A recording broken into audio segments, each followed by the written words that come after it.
the Chase Thomas Podcast, for people who have nothing but time to kill.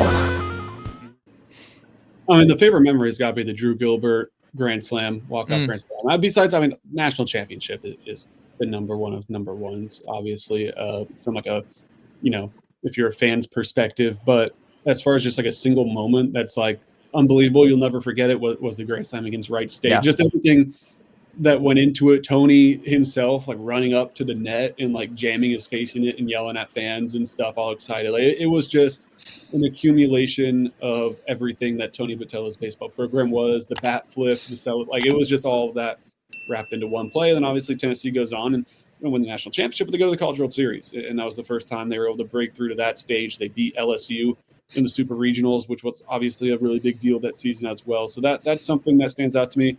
Game 3 against Evansville in the national championship year was also quite the scene in Knoxville. And one that I won't forget was Xander Sechrist on the mound. And what was the second part of the question besides a moment?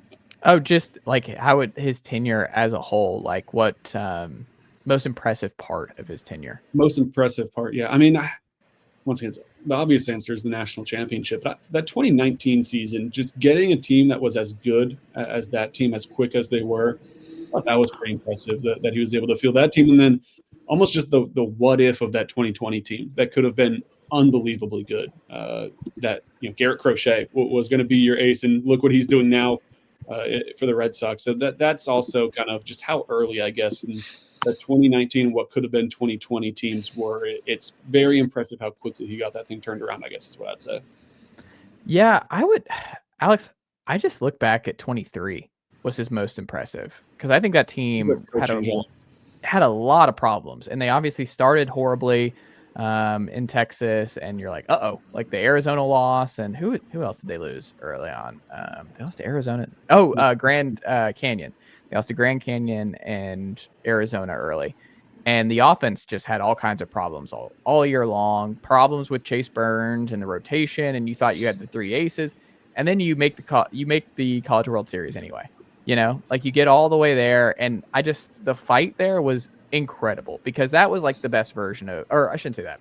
That is the most impressive season to me outside of the national championship year, just because that I think was a culture push down the stretch, you know, like that Tony was able to make it all work, and especially down the stretch. And the 23 year was hard, and they got every last ounce out of that team they could. And I don't know, obviously not the national title year, but I think that is a sneaky important one when we look back. But what about you?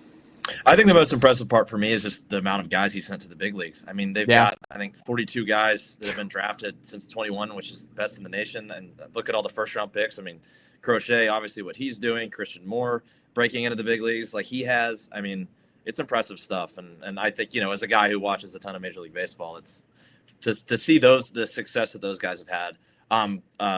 The guys at Colorado, I mean, Dolander, you know, had some struggles earlier this year, but really got it going. And then Tristan Beck, those guys had a monster year. Tristan Beck had a great year. So, Jordan Beck had a fantastic year in Colorado. And so I think just the growth of those guys.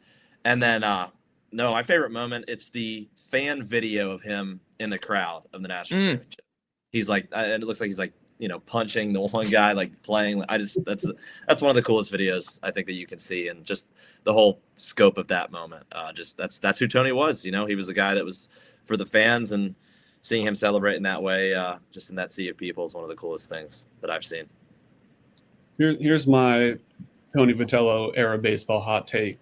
That 22 team would beat the 24 team in a best of 7 every single time. That 22 team was loaded. That team was so good. I just can't bet against SEMO. Like SEMO and Dreiling were just, especially SEMO. I would still take 24, but I think it's close.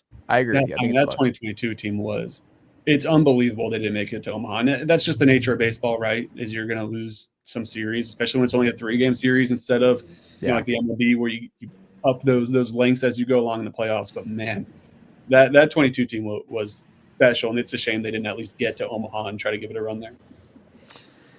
Yeah. On the football side, though, biggest ball. Oh wow. Nicely done, nephew. The Chase Thomas Podcast. Hell yeah.